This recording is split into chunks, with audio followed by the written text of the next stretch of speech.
Sobrang dami pala ang ating nilagang pata guys. So, hinati ko, adobohin natin yung iba. Naglabas ako kanina ng konti, kanina galing sa pressure cooker.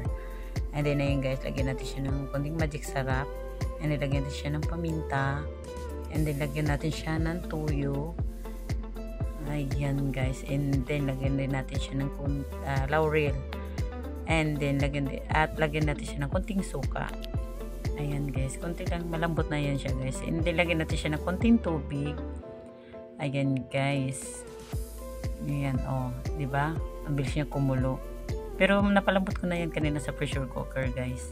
Di ko lang na-videohan na naglabas ako. And then nilagyan natin siya ng bulaklak ng saging. And then lagyan siya ng konting asukal. Tansyado lang sa paglagay ng asukal guys. Gusto kasi ng mga bata medyo manamis-namis ng konti. Kaya ayan guys, malambot na siya, luto na guys, ready to serve na yan.